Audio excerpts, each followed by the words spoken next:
Good day, good morning, good afternoon. Good news is that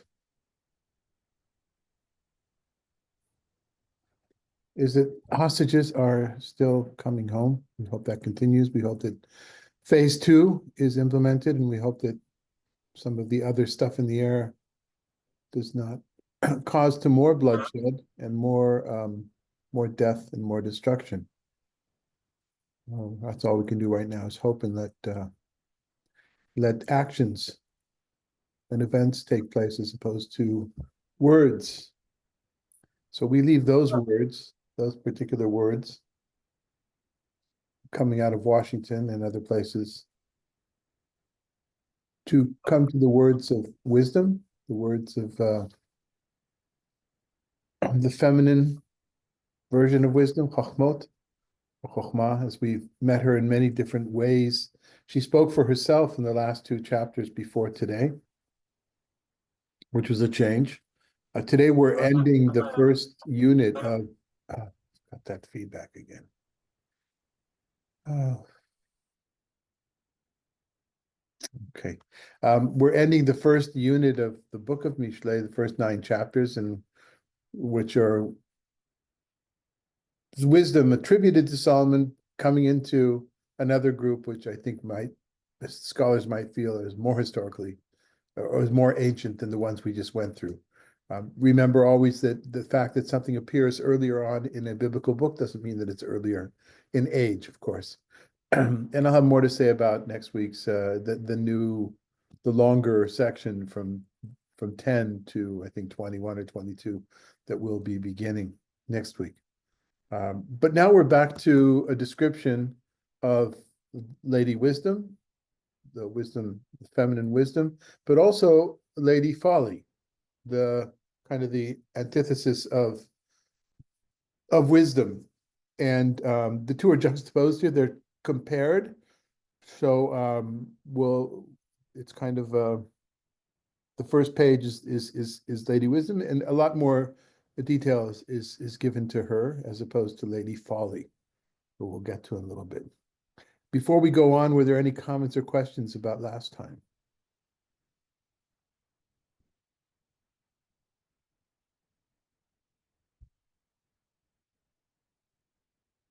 Okay, then. Les, would you like to read for us 1 through 6? We're Proverbs chapter 9, beginning at the beginning. Invitation to accept wisdom. Wisdom has built her house. She has hewn her 7 pillars. She has prepared the feast, mixed the wine, and also set the table. She has sent out her maids to announce on the heights of the town, let the simple enter here. To those devoid of sense, she says, come eat my food and drink the wine that I have mixed. Give up simpleness and live. Walk in the way of understanding. Okay. Impressions, comments, questions before we delve deep. Well, why does she point out the people devoid of sense? I don't understand the separation there. Why is she focusing on those devoid of sense by telling them to come eat? Because they're the ones who need it, right? The ones who have the sense, they're already there. They're partaking of this metaphorical meal, right? So this is a marketing thing. Who do you market? She's not preaching to the, it's kind of like what we see on social media a lot. What you and I see in our world, the people constantly making the comments to each other that as if we don't think and already know that. The chokhmah, the wisdom, is attracting the other. Okay. Looks like you were about to say something, Rabbi Malka. No, I guess basically she's not directing this at everybody, just the simple and those are devoid of sense. Yeah, I mean, look at I think it's more about this image of a house, of come into the house. I'm making a meal for you. I'm providing for you. Is it just? I mean, it's poetry, right? So it doesn't mean if one is directed, it doesn't mean that others are excluded. But yeah, this is marketing. The whole wisdom literature project is marketing. How do we get people to be less dumb in life? The quintessential question of every generation. I think Rabbi Malka, perhaps you were going to say something. So, Lady Hawkma, she's preparing a feast for the simple. She's preparing a feast for everybody, I think. I don't think it's just for the simple. Um, it's, let the simple in. I think the invitation to them, because perhaps they don't feel necessarily welcome. They don't feel it's their place, the simple and the devoid of sense. Those two parallels there. So you've got to invite the person who's not coming anyway, right? Again, marketing 101. But she's actually not talking to them because you wouldn't say, you're simple and devoid of sense, come in here. In other words, she's insulting them and inviting them in. I understand maybe this isn't what she's actually telling them. She's just saying, this is really for the simple and devoid of sense. So let's put in the kind of, who is saying this? Let's talk a little bit about Zitzim Leben. What's the place in life where this piece of literature might have been composed? We don't know, of course, right? But it seems like these are traditions that are studied by those who are in the circles of studying what the philosophy, the theology, the scientists, the academics, whoever they might be in the particular world where it is, and they're talking to each other about how might we further the cause of wisdom. And so let's take, I'm pretending here, right? Let's take, for instance, this woman, Chokhmah, being a feminine form, and let's say that she's setting the table, she's inviting everybody in, even the dull-witted she's inviting in. It's not as if this is a market, this is, so I misspoke before saying it's marketing. It's not as if this is a poster in the marketplace asking, trying to people to come into for a lecture. But I think that the idea here is that this is open for everybody. You need not be elite. You need not be already a smart person or a wise person. I think everyone. That's what the last thing I'm going to say about it. I think the idea here is to include everyone. Um, and this idea of feeding them and food and drinking, um, which is kind of an interesting idea when you think of it, right? Food for the soul, food for the brain. What are the 7 pillars? Yeah, good question. I think a lot of people go immediately to that. Um, Fox says it's a typological number, as we know, right? 7 is a kind of a number of wholeness. It's like a dozen in the languages that we speak, or 10 in other aspects of it. So there are some temples that have 7 pillars, but I think it's probably 7 on each side. Is that by chance? Is that coincidental? Is that intentional? I don't know. I tend to go with the literary explanation here, but I'm sure people have done a lot of. I mean, I did see in his small print footnotes, there's all sorts of people that went out. One person says, "Oh, this is talking about the first 7 chapters of the book of Proverbs, something in the 19th century," which of course is not. It's hard to take that seriously. But he has a good comment where he says that a particular house was found, a temple for wisdom maybe was found that has 7 pillars, but of course we find so many others that have different numbers. So what does that mean? Yeah. So I think it's a round number. I think probably just a round number. What's more important, I think, is the pillars that the wisdom is hewing these pillars to support this idea. By the way, I brought up the term Zitzim Leben, who we talked about over the years, especially when we talk about Psalms or different parts of poetry. Where was the story? Where was the poem? Where was the law? Where was it first said? Who was the public for which it was written down or told? And one of the ideas that attracted me about this particular passage is that maybe it was something that was said at the dedication when you dedicate a new study house, a new wisdom house. Like I mean, that line is a little bit too, even the idiots come in, right? Kind of thing. But the opening of a new university, a new Beit Midrash, this is something that would be part of that perhaps that's where this comes from. Or that's perhaps this is how it was used. I don't have an example from Jewish tradition, but it would be interesting if there was a way to check that easily. That's just a way to check it, to go through, millions of pages. But if there's a way to easily check this, to find the key words and to see, what something was dedicated, Hebrew University, I'm just, Mhm. but, so some rabbinical seminary. Yes, Rita Claire. I can't help but think back to the time when I had the energy to entertain, that you would use food to invite people that you just met and don't know very well to come to your home and partake and open up conversation to learn more about them and to share your life with them. So I think this is kind of interesting. It reminds me of those days when I used to entertain that way. Not only inviting the people that you know, but inviting people that you want to get to know. Yeah, good point. It's like a salon in the European tradition of inviting people to talk about a particular topic. Food, I'm sure, was always around, but Rita Claire, it may not be you doing the inviting right now, but you're well aware of the fact that the most popular activity amongst the people who are in Or Hamid Bar here and locally in Palm Springs are not the things that are the teaching that I do or the prayers that I do, and certainly not the social justice work that we're involved in. What are the most popular things that happen? Rita Claire? Wednesday night Havdalah. happy hour. Or the once a month Havdalah. Happy Hour is also Yeah. pretty limited. But how many people were at Havdalah the other night?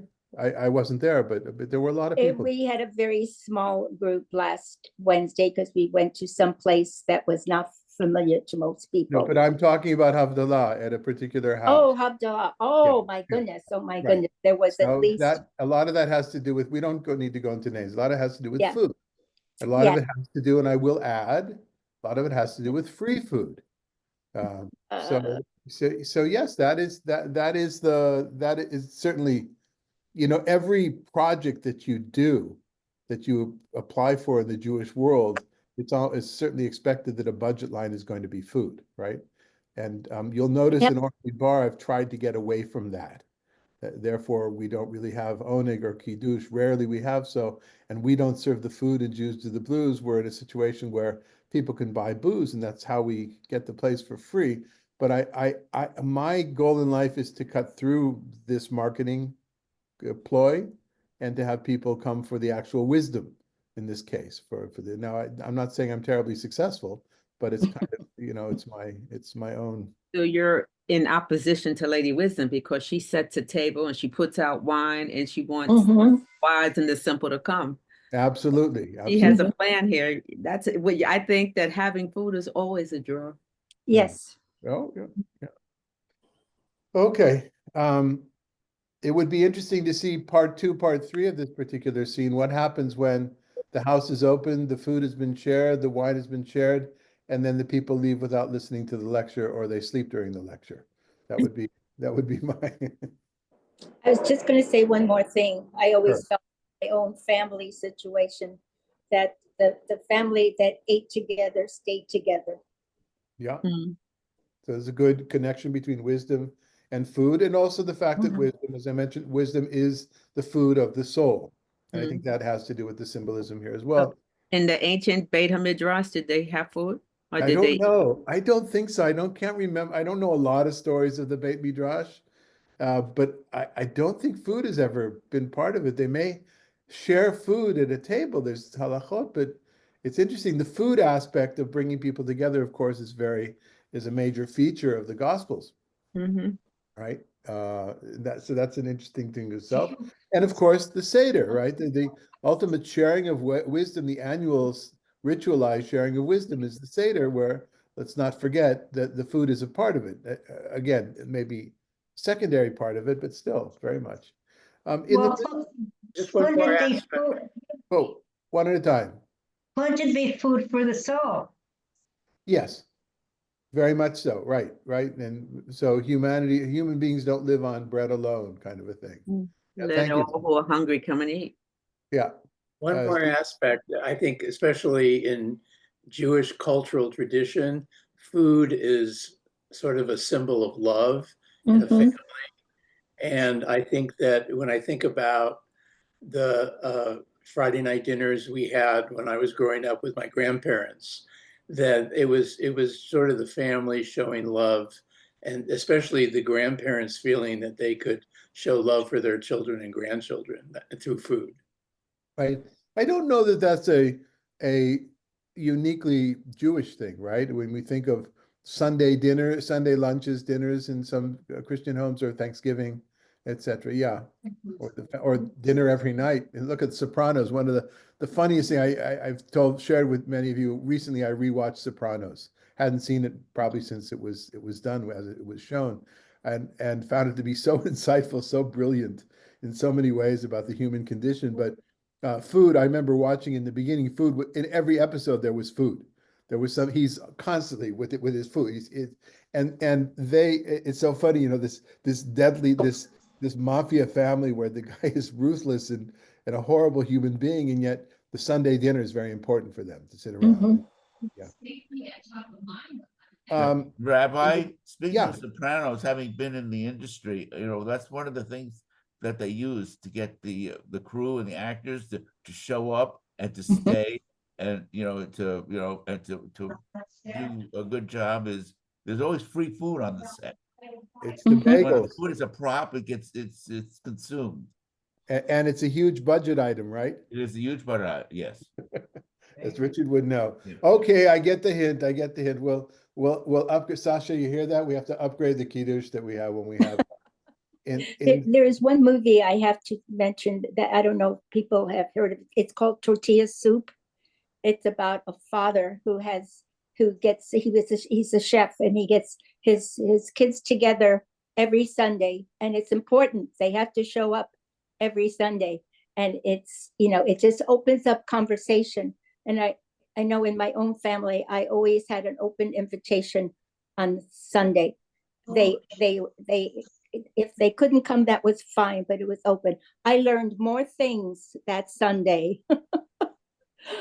It just I just think food is very important in relaxing yourself, your tongue, yes. Okay, we'll be there on Sunday, most of us. Okay, so get ready. So when we look at this piece, one thing that I think is very noteworthy is the amount. Again, this is it's a metaphor. It's not a parable. It's metaphorical. It's symbolic. The woman herself, wisdom herself, she's the one who goes out and does the slaughtering. She's the one who makes the wine. She did not her servants. Yes, there are her. It's either this section, next one, where her servants go out and spread the word. But here she does it herself, kind of emulating Abraham and Sarai, right? When the angels come, this kind of thing, this importance of not just serving the food, but being involved in the serving yourself and the cooking, the preparation yourself. And then the other thing is smack in the middle, in the words in Hebrew, al gape meromei karet, or carrot. We talked about that word before, an Aramaic, kind of an almost Aramaic form of city, of kiryah, more in here, but on the heights of the town, and that's going to come out. I'm pointing that out now because it's going to come out now on the issue of her setting her table. The rabbis, of course, as they do in almost everything we've looked at, are I have taken this in a different direction, and that's where we have here in Sanhedrin one of these traditions about how the creation exactly worked, what happened before, in the exact order of the creation, more exact than what's told to us in the first chapter of Genesis. So, Dan, if you will, from the Talmud Sanhedrin 38a. The sages taught Adam was created on Shabbat Eve, and for what reason? So the heretics will not be able to say that the Holy One, blessed be he, had a partner in the acts of creation. Let's take a moment there, right? The very end, the last moment of creation, so that nobody could say, right, that God. Now, on one hand, we talk a lot about, I certainly do in my liberal theology, a lot about humanity being partners with HaKadosh Baruch Hu. and not waiting for God to do things, we do it, that God expresses God's self through how we act in God's own image.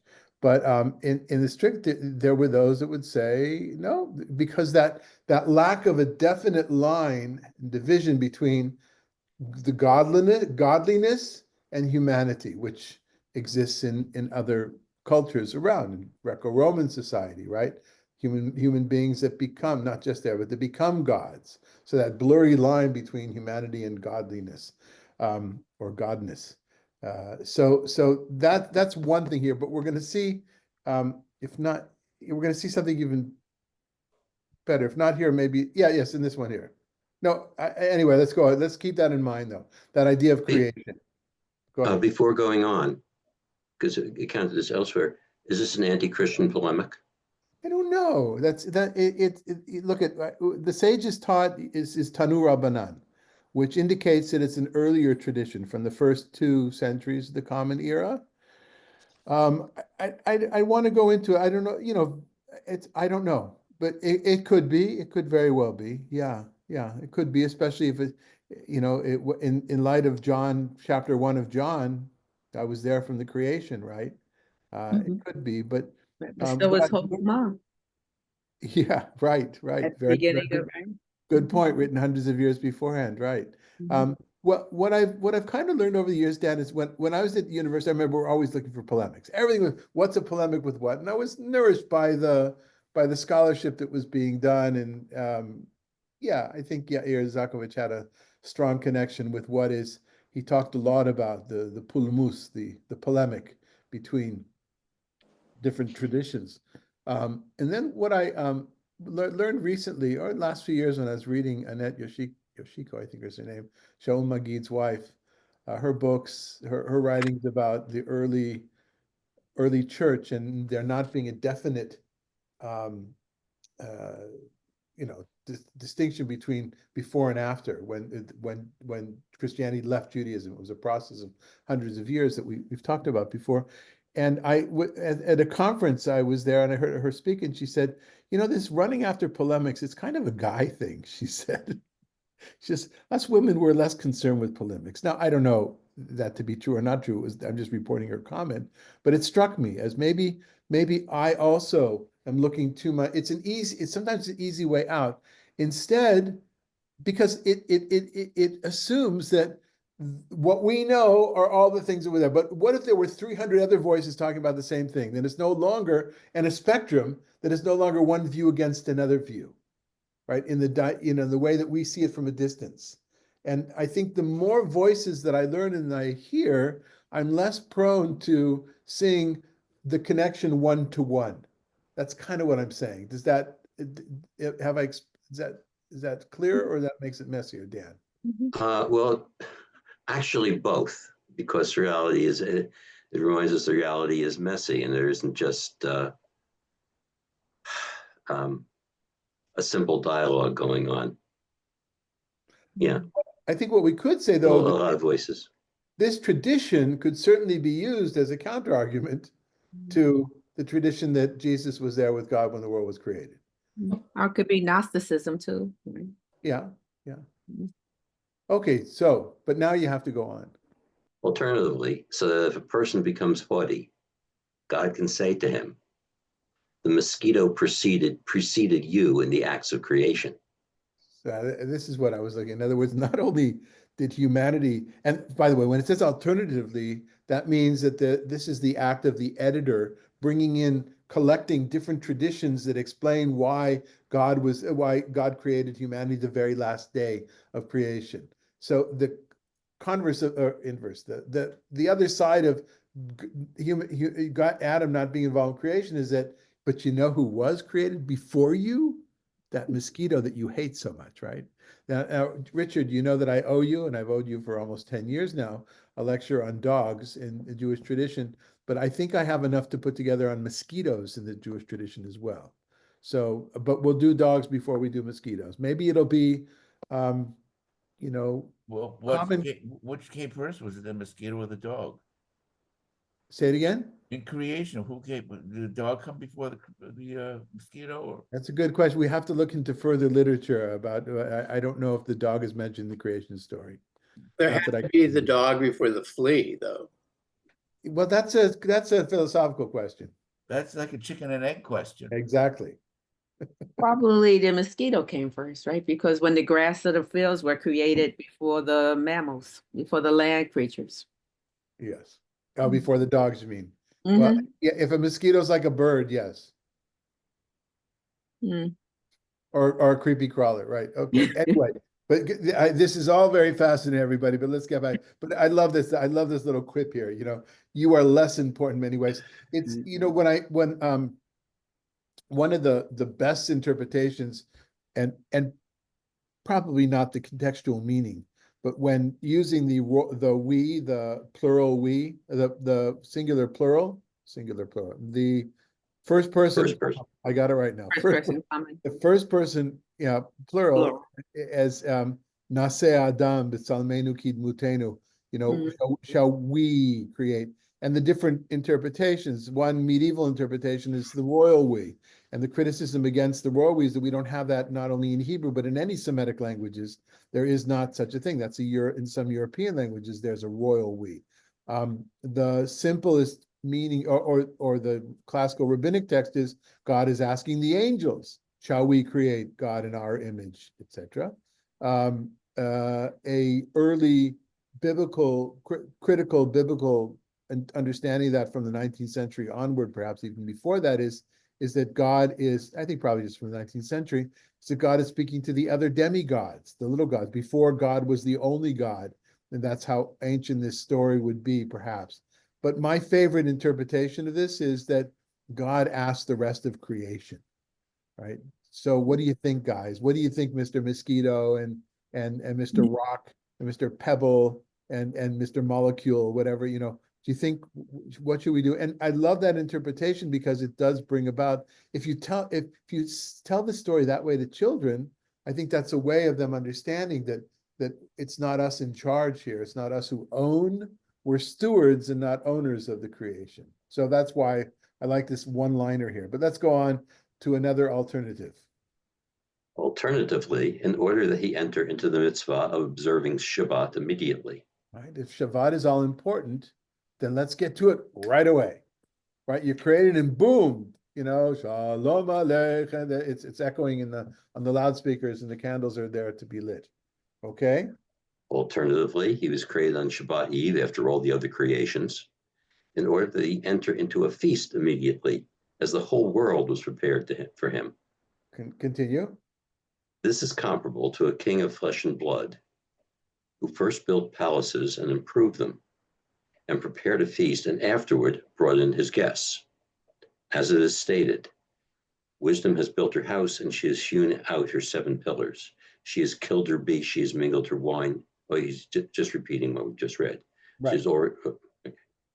She's all furnished her table, she has sent forth her maidens, she calls upon the top of the highest places of the city. So in that understanding, who's most important? Humanity, wisdom, or the building, or the meal?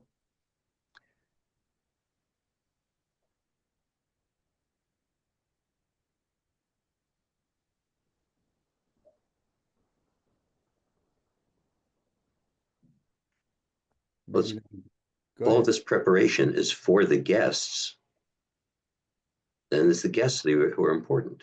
Right. This is an anthropocentric approach. It's not that wisdom exists in this understanding of the rabbis here. This is all about us human beings, or more particularly us Jews, or more particularly us chevra that were part of the rabbinic part of Jewish culture society. But yeah, this is about wisdom. The rest, it's all for us. It's ready for us. In other words, presenting it that way and kind of then saying, well, how could you not do it? How could you not go into it? It's all been prepared for you. This is part of a larger debate going on in rabbinic circles about when the creation happened. What time of year did it happen? I know it sounds a little silly, right? But there is one view that says that it was Nisan was the beginning of the world, the 2 weeks before Pesach. Why? Because humanity was created in such a way that it grew, the human beings grew together with the creation. As the creation grew from springtime, from the beginning of spring, in that view of the world, how the world grows, from just things popping up and starting to grow until the actual harvest and then being dormant over the winter. And the other view is that the birthday of the world is not in the spring, but the birthday of the world is in Tishrei, in the fall. And one of the arguments there is the argument we just heard, that is that God created the world so that it would be ready, locked and loaded for humanity as soon as it happened. That's an interesting conversation, again, when it comes to environmental consciousness from a Jewish point of view, right? Do we understand that this world was created just for us, therefore we can do whatever we want to? Or do we understand we were created, we slowly evolved with the world, so let's have a little bit more humility about how we treat the creation?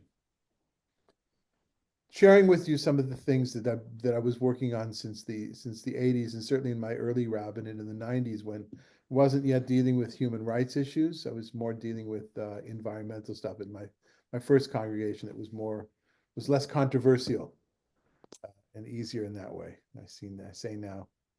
Yes. Okay. Any comments about this midrash in the Talmud or these? Yes, go ahead, Rita Claire. I was thinking all the preparation would be for naught if nobody showed up. Right. So now you know how I feel when I slave over the text for 2 days. Turn on Zoom and one person is there. Nobody's there. Actually, that hasn't happened here, but it did happen in person. It would have to be in Tel Aviv, because I was very ambitious in Tel Aviv, my second congregation. I wanted to have a lot of classes, and then I would prepare, and there would be 4 or 5 people, and we would have it in our house and in the salon, in the living room, but there were times when I prepared. And you know how I do that, and not one person would show up, and I'd like say to myself, like, why am I doing this? But then I got into getting used to that. It's the same thing that happens here, that sometimes there's a Shabbat when there's very few people, Friday night, other things are going on, or people are ill, or whatever, or a class like this. This is what I do. This is my practice. My spiritual and intellectual practice is text study and doing this. And if nobody shows up, well, that's also fine. First of all, it's recorded. That's the one way around it. But and we do it, and the community is doing it, even if I'm there by myself. The community is doing it. So it's nice to see more faces on the screen. It's more invigorating. But yeah, when you have to throw out food, then it's more painful, right? I don't have to throw anything out here. It all stays, well, now everything leaves my mind, but what stays in my mind, and all these pages stay in my computer and on the backup disk. Yes, anything else? Okay, then, Harold, would you like to read 7 to 12? Okay. To correct a scoffer or rebuke an evildoer regarding a blemish is to call down abuse on oneself. Do not rebuke scoffers, for they will hate you. Reprove the wise, and they will love you. Instruct the wise, and they will grow wiser. Teach the righteous, and they will gain in learning. The beginning of wisdom is fear of God, and knowledge of the Holy One is understanding. For through me your days will increase, and years will be added to your life. If you are wise for yourself. If you are a scoffer, you bear it alone.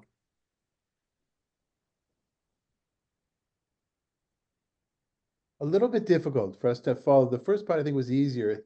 This is her elevator pitch, right? Her pitch for the funders or for the public is this big. The commercial is the first part.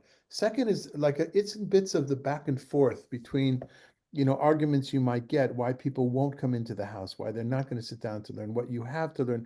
There's a back and forth to it, and it's a little bit messy. And I also, for those that follow the Hebrew, some reason I started to break it down into, as I usually try to do, I try to have the Hebrew correspond to the same line in English, and then which means I've got each of these verses, each line in English is usually a half of a verse in Hebrew. And I kind of neglected that for, I don't know what happened, I must have been distracted and came back to do something else. So, which also has why Yud He Vav He is still there as opposed to Hashem. So apologies for those that are careful about printing and not throwing out. I always suggest that recycling something with God's name on it is equally respectful as having it buried in a gniza. That's my own view. Okay, so any comments or questions or? Why did you put that in bold? Yeah, but if you notice this section above, I put Af Archa Shulchana, she set the table, she even set the table herself, because that's the rabbinic commentary that I use. So in this case, the same thing, we're going to look at rabbinic commentary on these words which are in bold, which are, they catch my eye often because they're more famous than other words. Again, as I've shared with you, I've never gone through the book of Proverbs. That's why this is so important to me, this particular class. I've never gone through it page by page, chapter by chapter. And then when I get to something, it's because it's something that is that I know from other places in studies or from Hebrew language culture. In this case, chochech lechacham v'yaveh, or al tochech leitz pen yisaneka, is these two things are connected with another verse in the Torah, chochech tochiach et amitecha, that you shall surely protest when your fellow human being is doing something wrong. And one of the earliest divrei Torah, and I only afterwards realized I should have brought that verse here for us to see as well. But one of the earliest times I was ever asked to give a Dvar Torah when I was in yeshiva, when I was in my late teens or early 20s, I was very nervous about speaking. I knew that I would be asked someplace, and I remember speaking about that. And that the Talmud says that right? Surely you shall reprimand your fellow human being, and you will not, the simple meaning is you will not burden the sin yourself, because if you didn't say anything, you let it happen, then it becomes your sin as well, kind of Martin Luther King, Heschel kind of thing that we spoke about in the last few weeks. And there's another interpretation which says, reprimand your fellow human being, but in a way that it won't become a sin in itself. In other words, not every reprimand is the right thing to say. Sometimes you make it worse. And then I saw this years later when I was when I wanted to get experience with the 12-step program, when we were thinking of opening up the rehab center. And in the 12 steps, the making of amends. Do we have folks here who are 12-step people? I think, well, there's at least, yeah, there's one or two people here. So there's the section that says, to make amends, but not when it's going to make it, I'm not quoting exactly, but not when it's going to make it worse. All right. Sometimes you may go to somebody and say that something you did decades beforehand, which they have managed to push out of their mind or deal with, and then you just bring up the trauma, you trigger the trauma. Again, that you've got to use some seichel there as to how it's done. So here's one that says, don't reprimand the wrong person, because you're just going to make things worse. Which is something that we need to think about now. And we have to have thought about since we've had social media, and there's so much that's being said one to another. And how do we not get sucked into to the wormhole? Not so much of also because of wasting our time and also what it does to us, but do we create more hatred by speaking out in the things? And I would say more, in what ways do we speak out? Yeah, look for it. You could have some water, thanks. Look, for example, at Bishop Budd, I think that's her name, in Washington, D.C.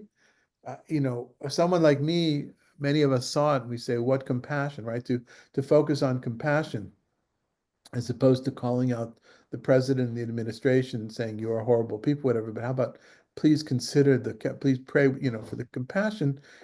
And then the responses that she got from so many directions, well, okay, that's all right for a bishop to teach that, but that wasn't the right place to do it. She chose the wrong way to do it, right? There's that constant. Now, as someone who spoke out a lot, especially in my younger years in the organizations that I was functioning in, more often than not, I was told, David, it's not what you're saying, it's how you're saying it. And I would imagine there was some truth in that. But by and large, it was mostly a tactic to shut me down. I still believe that. Shut us down. It's not what you're saying, because what you're saying is really all right, and they know it can't be defended. But if you attack the person who's saying it and how they're saying it, then you don't have to deal with it. That's the distraction. Anyway, that's why it's in bold, but mostly because that's what the rabbinic commentary is going to go on. Okay, long answer, Malka. Sorry. Anything else? I mean, anything else people want to pick out here that from a literary point of view, this you can see this is a literary unit, explains why it's broken down this way. Yoser Leitz, right? To correct a scoffer, the word Leitz, which turned into modern Hebrew Leitzan, which is a clown. Moshev Leitzim, anybody grow up with Yiddish, there's the term Moshev Leitzim. Moshev Leitzim is the kind of a meeting of fools, a meeting of clowns. A meaning of scoffers. They're interrelated words. And then you see at the end, Velatzta levadcha tisa, right? And if you are a scoffer, you bear it alone. So the idea of using the key word to as an inclusio, to just from a purely literary point of view. In the middle of that section talks about the chacham, the wise person, the tzaddik, right? The chokhmah. So very often, and it could be even it's A, B, C, C, B, A, that kind of chiastic format. I didn't check that, but very often you have, the goalposts at both ends about one thing, and then the opposite, which is the main point, which is in the middle of the little speech, and that has to do with the wise people and the righteous. Okay, so then Malka, why don't you read from us for B from the Talmud Yevamot? David. Sorry, Harold. Go ahead, Harold. I just wanted to ask, and maybe this has already been kind of covered, but in 1, 2, 3, 4. In lines 4 and 5, I don't know the Hebrew, but where it says, "Do not rebuke scoffers, for they will hate you. Reprove the wise, and they will love you." Now, we were just talking a minute ago about it's not what you say, it's not what you say, it's how you say it. And to me, a rebuke is kind of negative and a reprove is kind of positive. Or less negative, shall we? Right. So the challenge with that is that in the translation they use those two words, but in the Hebrew it's the same word. Mhm. In Hebrew is the same. Okay. So basically I'm saying if you rebuke a scoffer, it's like sand down a rat hole. It's not going to go anywhere. Worse. Uh, It'll come back in your face because the person will hate you. right. So it's like what they're saying is just don't even waste your time. Yeah, it is, and it's a sad comment because it kind of says, well, you're preaching to the choir. It's siloing, right? So. But it's part of a larger section. I don't know. It's truly interesting there. That's for a younger rabbi or a younger clergy person. I think it would be a fascinating thing to take these to create a workshop. How do we react to the rhetoric and the deeds as well? But how do we react to our situation with which some of us find us getting more and more bizarre? I don't know if that's a kind word, perhaps, on a daily basis. How does someone like me, who spent most of his life in Israel and thinks of oneself as trying to find an ethical and moral solution to the fact that two people's, oversimplification, of course, but two people want the same land, and how will that work? And then to hear what I heard yesterday. The truth of the matter is, it's hard for me to take it seriously, and I don't think, but if I was younger and I was dealing with, especially with teenagers and people in their early adult life, I would think that this would be a wonderful way to create a workshop on how to react. Not looking for authority here, not looking for a psak halacha, for a halachic decision and how one goes about and does it. That could come out of this, but I wouldn't look for the Mishlei, and Mishlei is written in a different society, different time, but there's just so much material here upon which to you know, to base a conversation. You know. Okay. Yes. So Malka, if you would. Mm-hmm. Yevamot 65B. All right, we're at the top of the second page. I'm not on the right page? Yeah, yeah. Oh. And Rabbi Elias said in the name of Rabbi Elazar, son of Rabbi Shimon, just as it is a mitzvah for a person to say that which will be heated, so it is a mitzvah for a person not to say that which will not be heated. And Rabbi Abaya says it is obligatory for him to refrain from speaking, as it is stated, do not reprove a scorner lest he hate you. Reprove a wise man and he will love you. Yeah, so this is putting into halacha that which we read there, distilling that particular thing. It's kind of black and white. Again, looking at social media and reflecting on my own life as public speaking, in a critical way.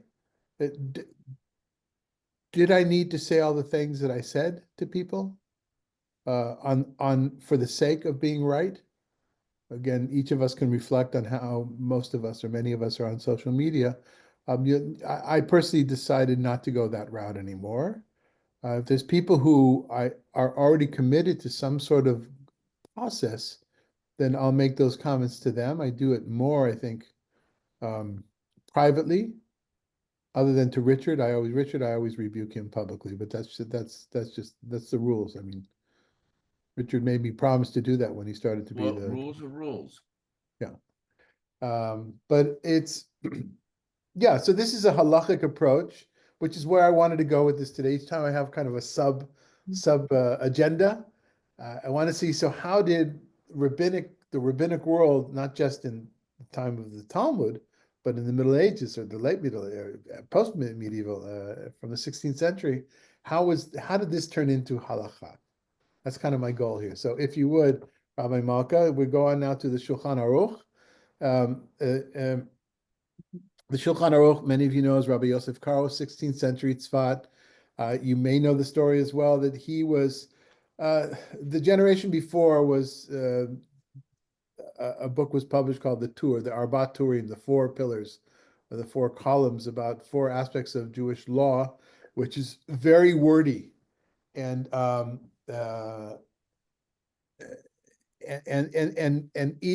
every book of halacha of Jewish law needs to be reinterpreted by every generation. So next generation, two people were working on the same kind of a commentary, and it was published, but both Yosef Karo and Rabbi Moshe Isserlich. Karo was in Tzfat, in Eretz Yisrael, land of Israel. Isserlich was in Krakow, Poland, and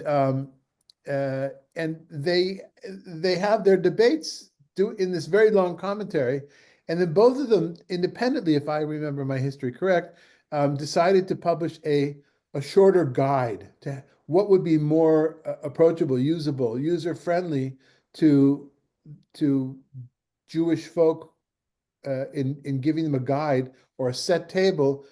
Not everybody can learn all the various responsa and Talmudic sections, whatever. So let's give them a rule book. Now, it's not a short rule book. Many of you may know the Shulchan Aruch, which is the Kitzur Shulchan Aruch, which was published in English already when I was a kid. It was out for a while by Rabbi Shlomo Gansfried, who was in late 19th century, I think. Kitzur Shulchan Aruch, which is a very concise version of Jewish law, and very often goes to the strict side of things. But it's called the Code of Jewish Law in English, and I think when I first bought it when I was a kid, I said, "Oh, it's accessible to me right away." And then I learned afterwards it's not exactly the real thing. Shulchan Aruch is published today almost all publications as the text itself in block letters is Rabbi. Oh, I'm sorry. So they were both publishing the same kind of a book, and Karl got his out first, and so or Isserlich didn't know about it, but when he found out that he did, instead of publishing his own, they published his. Not comments. What's the word? His hagaot. His. Well, let's call them notes. In the same publication, but in different letters, in Rashi letters, and starting with the words Haggah. And so what I did here is I put him in italics, Moshe Isserlich's comments in italics, and in regular fonts, Rabbi Yosef Karo. Sorry, a long introduction, and this is the section from the Shulchan Aruch about when do you begin the fast on Yom Kippur? This is just an example of what we learned in the Talmud. Go ahead.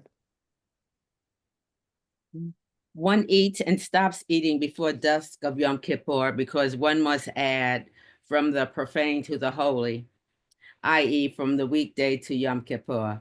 And this addition has no specific time limit. But before dusk, the length of time which 1,500 seconds prior to nightfall, one has to add from the profane, i.e., from the weekday to the holy, i.e., Yom Kippur. Either a little time or more time. Women who eat and drink until it's dark and they do not know that it is a good deed, mitzvah, to add from the profane to the holy should not be objected to doing so that they should not do it later. Presumptively, defiantly. Okay, let's take a Yeah, that's a lot. a break right now. So just to set up the context for the law, it's not as if you start fasting when the sun goes down, says the law. You've got to add a little bit, you've got to add some, and then they discuss add a little bit, add a lot, but you've got to add something. But then he says, and you know all those women that are around, all these women that we all our wives and our mothers, that they start the fast only at the beginning of sundown for Yom Kippur. Better not to tell them what I just told you, because we would rather have them do it out of ignorance, be wrong, than to do it defiantly. So Rav Yosef Karo says they're going to do it anyway, so don't tell them it's wrong. Let them think that it's all right. And this is a pretty common argument in the development of halacha. Better for people, adif shiyu b'shogagin. It's better for them to be unintentional in it, because otherwise you've got this mass insurrection, right? This theological insurrection. But now comes the Haggah. Now Rabbi Moshe Isserlich gives his comments on what Karo wrote. The same is the rule in every forbidden thing. We say that it is better that they, the people, do it, the wrong thing, inadvertently rather than doing it presumptuously. But this is so only when the law in question is not explicitly stated in the Torah, even though it is a Torah-itic law. But if it is explicitly stated in the Torah, then they, the people, object, try to prevent the person who wants to transgress. But if one knows that his words would not be listened to, he should not say publicly that they, i.e., the women, should not be admonished except once. But he should not increase the admonishing, since he knows that they, i.e., the women, will not listen to him. However, in private, a man is obligated to admonish him, the transgressor, until the transgressor beats him or curses him. It's fascinating, right? It goes down to this minutia of how do you act, how do you live. If anybody here has lived in the Orthodox world, especially in the teen Orthodox world, there's a lot of this shit going down, a lot of this commenting. You really, you ought to, people don't do it to me anymore. It hasn't happened for a long time, but because in a community that I live in, that I'm known as the rabbi, I wear a kippah in public when I eat, and I eat in restaurants that serve non-kosher food. I eat what I consider to be kosher food. But you'll still get, not recently, but like in Tel Aviv, in Jerusalem, I stopped eating with a kippah because I didn't want people to say. People will come in, they'll say to you, it's not kosher here. And you want to say, get it, mind your own business, get out of here. It's none of your business, right? But of course, in their opinion, they're afraid that you really thought it was kosher, or it's their insecurity. It's whatever it is, but this happens all the time. And when we were teenagers, many of us becoming newly Orthodox, we were constantly doing this to each other. It's just so, and it's really ingrained. But ostensibly it has a noble cause. We don't want people to, God forbid, do something intentionally against God's will. It depends. Is it from the Torah? Is it from the rabbis? Not so much the details here. I just wanted to unveil or to give you a glimpse into this conversation. Let's go on and see if we can finish this. Can I just say, except that he's saying you should start fasting 1,500 seconds prior to nightfall. That's not in the Torah. So the women who are doing it right before nightfall, they're inconsistent with the Torah. Yeah, so he's kind of explaining why. He's explaining Carl, even there's two different voices here, right? Carl, Mhm. he's explaining, Carl says, even though they should be doing a little bit more, adding more time, Mhm. he says you don't have to because the adding more time is not from the Torah. Right. So Israelish is agreeing with him, right? Right? Mhm. You don't have, okay, all right. You just like the numbers, that's what you were saying. No, so I say so the women are doing the right thing. So that's why I would ignore somebody telling me I'm doing the Oh, I wrong see, they're thing. doing, Because no, according so, to Torah law, I'm doing the right thing. yeah, so, but neither of them believe that doing according to the Torah law is the right thing. It's Right. only halfway there. Right. That happens a lot. People will say, in modern Judaism, well, that's not in the Torah. Yeah, but none of the Judaism is not the Torah. Judaism is okay. The only way I could think this was correct, that you would tell them 1,500 so that you're kind of putting a fence around the Torah law so that you won't start fasting after sundown. Exactly. Where All did right. they get the 25 minutes? Did that come from anything or just they pulled it out of their Oh, hat? no, if you want to see something, I was recently looking up the different views in halacha of when Shabbat ends. And there's like, on a lot of these calendars, you can set how many minutes after sundown you expect Shabbat end. It used to be people would go out and look for 3 stars, but now everything's by clock. So there are 7 or 8 different views. I don't know. I follow Rabbi Tom, Yeah, Tom's so son. Rabbeinu Tom. Anyway, let's try to finish this off here. I think, well, if you indulge me for another few minutes, Mhm. Megan, you want to go ahead and read 13 to 18?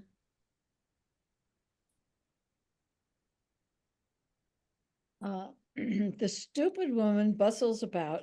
She is simple and knows nothing.